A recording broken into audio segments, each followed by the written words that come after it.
স্বাগত আরেকবার, দেখছেন এডিটর স্পিক। চট্টগ্রামের পাহাড়তলীর সাগরিকা পশুর হাটে আছেন সহকর্মী অনুপম শীল। গরু কেনাবেচার খবর জানবো তার কাছে। অনুপম, ঈদের আগের দিন ক্রেতারও যেমন বেশি দেখার সময় নেই, বিক্রেতারও আসলে একই অবস্থা, তারাও আসলে খুব বেশি দাম দর করতে পারছেন না। কিন্তু এই যে পরিবর্তিত পরিস্থিতি, ঈদের আগের দিন দাম এখন কেমন?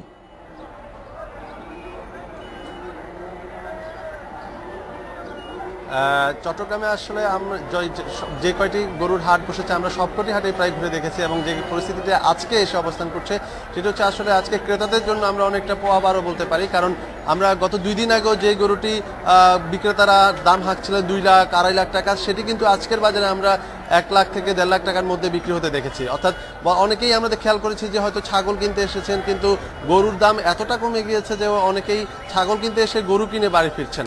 অর্থাৎ ক্রেতারা কিন্তু অনেকটাই সন্তুষ্ট মনে বাড়ি ফিরছেন, কিন্তু বিক্রেতাদের একটি হতাশা কাজ করছে। কারণ চট্টগ্রামে যে কয়েকটি গরুর বাজার রয়েছে সবকটি বাজারে কিন্তু প্রচুর পরিমাণে গরু আমদানি করা হয়েছে দেশ উত্তরাঞ্চল থেকে, বিশেষ করে কুষ্টিয়া সহ সীমান্তের ওপার থেকেও অনেক সংখ্যায় অনেক বেশি গরু এসেছে, কিন্তু সে তুলনায় ক্রেতার উপস্থিতি কম। অন্যান্য বছরগুলোতে আমরা এই সময়টাতে কিন্তু পুরো বাজারে অনেকটা ক্রেতায় গিজগিজ করতে দেখি, কিন্তু এবার এসে আমরা দেখতে পাচ্ছি যে শুধুমাত্র বাজারের মূল অংশটিতেই, অর্থাৎ আমার পেছনে যে অংশটি রয়েছে এই মূল অংশটিতেই ক্রেতা বা রয়েছে, কিন্তু বাজারের আশেপাশে আমরা অন্যান্য বার যেমনটা দেখি যে ক্রেতা এবং বিক্রেতাদের উপস্থিতি এবার কিন্তু অনেকটা নেই, অর্থাৎ ক্রেতার উপস্থিতি অনেকটা কম।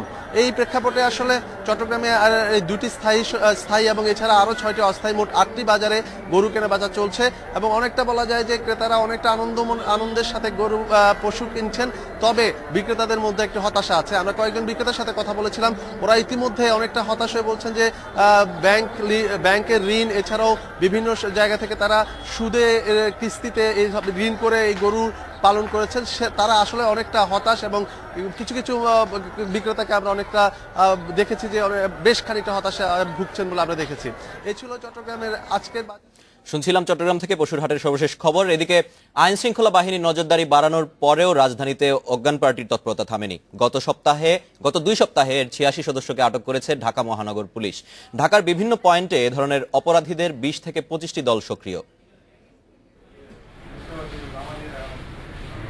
বিশেষ এই ঘুমের ওষুধ ডাবের পানি, চা, কফি কিংবা যে কোনো পানীয়তে মিশিয়ে চোখে নিমিষেই অজ্ঞান করা হয় সাধারণ মানুষকে। এছাড়া বিভিন্ন বিষাক্ত বাম চোখে মাখিয়ে সর্বস্ব লুট করে নেন মলম পার্টির সদস্যরা। কারা এসব অপরাধে জড়িত? শুক্রবার অভিযান চালিয়ে ঢাকার অজ্ঞান পার্টির অন্যতম প্রধান নেতা হাজী ইমরানকে আটক করেছে গোয়েন্দা পুলিশ। অনুসন্ধানে জানা গেছে, রাজধানীর পশুর হাট বাস টার্মিনালে ওট পেতে থাকা একদল অপরাধী সাধারণ মানুষকে অজ্ঞান করে হাতিয়ে নিচ্ছে যাবতীয় মালামাল। পুলিশের অভিযানে এখন পর্যন্ত আটক হয়েছে 86 জন। যথেষ্ট বড় সংখ্যা আমরা অ্যারেস্ট করেছি। অজ্ঞান পার্টির যে প্রধান হাজী ইমরান, দেখলে মনে হয় সুফি মাওলানা, তিনি এই দুষ্কর্মগুলি করে থাকেন। তাকে আমাদের ডিএমপি পুলিশের মাধ্যমে তাকে অ্যারেস্ট করা হয়েছে। আমরা আশা করি আবার অজ্ঞান পার্টির এই উৎপাতটা কমে যাবে।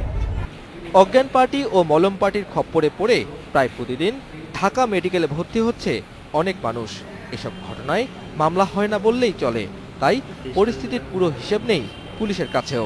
পুলিশের এত নজরদারি এবং সতর্কতার পরেও রাজধানী ঢাকার পশুরহাট এবং বিপণী বিতানগুলোর সামনে অজ্ঞান পার্টির দৌরাত্ম্য কিছুতেই থামছে না। এ পর্যন্ত ঢাকা মেডিকেল কলেজ হাসপাতালে প্রায় শতাধিক মানুষ অজ্ঞান পার্টির আক্রমণের শিকার হয়ে ভর্তি হয়েছেন। আর গোয়েন্দা পুলিশ বলছে, এসব অজ্ঞান পার্টির সদস্যদের নির্মূল করতে তাদের অভিযান অব্যাহত আছে। Shakil Abdullah, independent news, Dhaka. এই বিষয়ে বিস্তারিত কথা বলতে আমরা এখন সরাসরি কথা বলবো ঢাকা মহানগর পুলিশ কমিশনার বেনজির আহমেদের সাথে। জনাব বেনজির আহমেদ, আপনাকে স্বাগত জানাচ্ছি। অজ্ঞান পার্টির তৎপরতার বিরুদ্ধে পূর্ব প্রস্তুতির কথা প্রতিবারই আমরা জানি যে পুলিশ জানায়, কিন্তু তাদের সঙ্গে পেরে ওঠে না আইন শৃঙ্খলা বাহিনী। এর কারণ কি চিহ্নিত করবেন আপনি? আপনাকে ঈদ মুবারক, এবং আপনার মাধ্যমে যারা এই মুহূর্তে সংবাদ শুনছেন তাদের সবাইকে ঈদ মুবারক। পেরে উঠছে না কথাটা বলা বোধহয় সঠিক হবে না, কারণ সেক্ষেত্রে তাহলে তো এরা হাজার হাজার মানুষকে এই ধরনের অপকর্মের মাধ্যমে তাদের শিকারে পরিণত করত।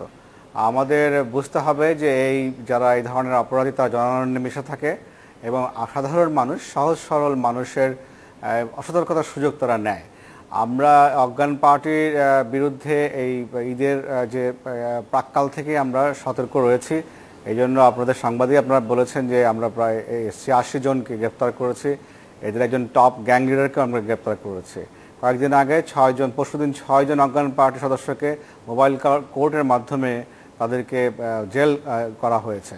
আমাদের এই প্রক্রিয়া অব্যাহত আছে। আমাদেরকে মনে রাখতে হবে এগুলো কিন্তু গরুর হাটের বিষয় না, যেটি আমাদের রিপোর্টার বললেন, আর শপিং মলের বিষয় না। আসলে অধিকাংশ যারা আক্রান্ত হয়েছেন তারা আক্রান্ত হয়েছেন বাসে, ট্রেনে কিংবা জনবহুল স্থানে, যেমন গুলিস্তান, ফুলবাড়িয়া এই এলাকায়। আর গতকাল পর্যন্ত সারা দেশ থেকে যে সমস্ত রোগী এসছে ঢাকা মেডিকেল কলেজে, তার সংখ্যাও কিন্তু শত শত নয়, সংখ্যা হচ্ছে অনলি 54। তার মধ্যে 21 জন ঢাকার বাইরে আক্রান্ত হয়েছেন এবং ঢাকায় এসে তাদেরকে আমরা উদ্ধার করেছি। আর বাকি ঢাকার মধ্যে হয়েছে গত 30 দিনে। জনাব বেনজির আহমেদ, আমি যদি আরেকটি প্রশ্ন করতে চাই, আপনারা তো মাঝে মধ্যে অভিযান করেন এবং বেশ কয়েকজনকে আটক করেন। আমরা আজকেও দেখলাম এবং গতকালকেও আমরা জানি যে আপনারা বেশ কয়েকজনকে আটক করেছেন, এর মধ্যে একজন গ্যাং লিডারও ছিল বলছেন। কিন্তু এর আগেও আমরা বেশ কয়েকজন দেখছি তাদের মূল হোতাদের গ্রেপ্তার করা হচ্ছে, কিন্তু এর সাথে আসলে মূলত কারা যুক্ত, কাদেরকে গ্রেপ্তার করলে এটি থামানো যেতে পারে, সেটি কি আপনারা চিহ্নিত করতে পেরেছেন? এটি আমরা গ্রেফতার করছি। আমাদেরকে মনে রাখতে হবে যে এরা গ্রেফতার করার পরে বিভিন্ন সময় জেল থেকে বেরিয়ে যায়, নতুন গ্যাং ফর্ম করে, লোকজন রিক্রুট করে এবং নতুন করে সংখ্যা বৃদ্ধি পায়। তো মুশকিলটা হচ্ছে এই যে যদি আমরা এদেরকে দ্রুত বিচার করতে সক্ষম হতাম তাহলে হয়তো ভালো হতো। তো আমরা এখন চেষ্টা করছি মোবাইল কোর্টের মাধ্যমে তাৎক্ষণিক জেল দেওয়ার জন্য, যাতে করে উৎপাতটা কমে আসে। এই সুযোগে আমি যেটা অনুরোধ করতে চাই, যারা এই সময় ঈদের সময়, পূজার সময় যারা বাইরে ঘোরাফেরা করছেন, বিশেষ করে যারা সাধারণ ট্রান্সপোর্ট ব্যবহার করেন, দয়া করে ফেরিওয়ালা, ফুটপাতের থেকে হকার কাছ কোনো কিছু কিনে খাবেন না। এইটাই হচ্ছে একমাত্র কারণ। পথবন্ধু, আকস্মিক বন্ধু, তাদের কাছ থেকে গাড়িতে বসে, যানবাহনে বসে কিছু খাবেন না। সিএনজি ড্রাইভার যদি আপনাকে দয়া পরবশে প্যাসেঞ্জার চা খাওয়াতে চায় বা কোনো খাবার খাওয়াতে চায়, দয়া করে খাবেন না। আমাদের এই রাস্তাঘাটে খাওয়ার অভ্যাসটাকে পরিত্যাগ করতে হবে। আরেকটা হলো যে সেধে যে মানুষ খাওয়ায় আমাদেরকে, এইটার যে একটা অভ্যাস, সেটি কিন্তু আমাদের পরিত্যাগ করতে হবে। আমরা যদি টার্গেট গ্রুপ দেখি, দেখবেন যে এগুলো কিন্তু নিম্নবিত্ত, নিম্ন আয়ের মানুষ।